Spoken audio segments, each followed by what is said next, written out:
Okay. People that have just gone through a long, miserable, and exhausting day may be thinking, hey, I could really use something to just like help me calm down right now. So I'm here to discuss and go over certain topics like in relation to cannabis. The legalization, regulation, and cultivation of cannabis for the Australian citizens that are over the legal age requirement, which would be 18. I support this and believe, it would be important for Australia to legalize weed because of how there's like a large majority of other countries in the world that have done so already and have received a big benefit from doing so.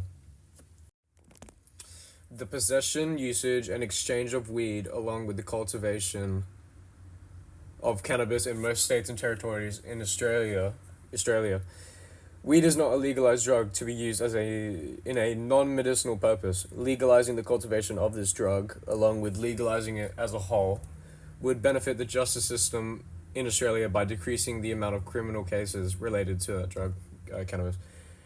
In the last following years, around 2019, 2020, there were 76,669 cannabis-related arrests in Australia. The legalization of this drug would decrease the amount of the provider and consumer arrests by a lot. Decriminalization is only one of the beneficial factors that come with going forward with this change.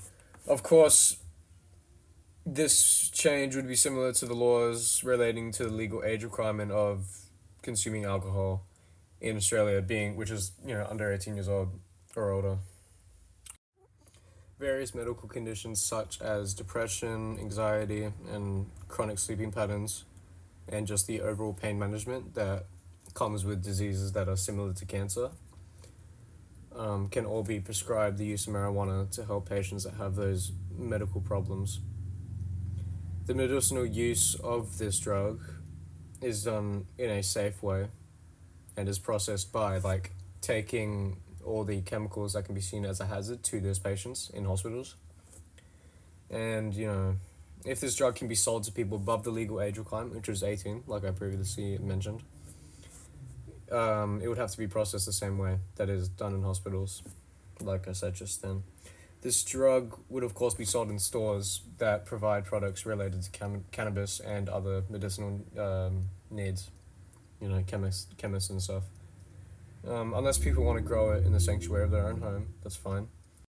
The legalization of this drug not only provides a large reduced rate in ongoing illegal illicit markets and provides a large decriminalization amount in cases related to cannabis, like I mentioned before, but it also provides a significant yet high amount for Australia's economic wealth.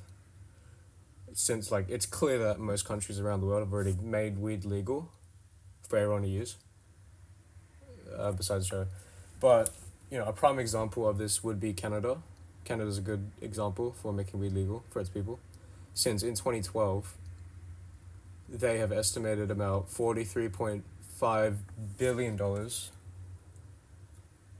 which had been noticed in Canada's economic activity since they made it legal. In conclusion, the legalization of the possession of cultivation, along with the buying and selling of cannabis, would bring the crime rate down of criminal cases related to cannabis, which I stated before.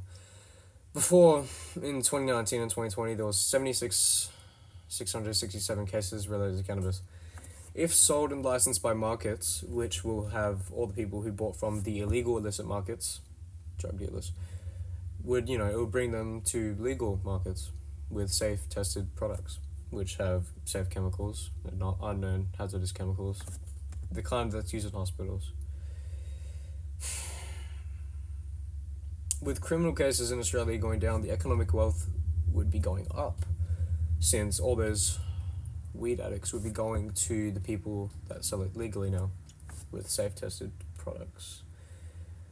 It would be sold to people who just want to use it for recreational use or need it for medicinal use, people who need it for medical problems. Yeah. So it would be sold to just people who need it medically or people just want to have a good time. Thanks.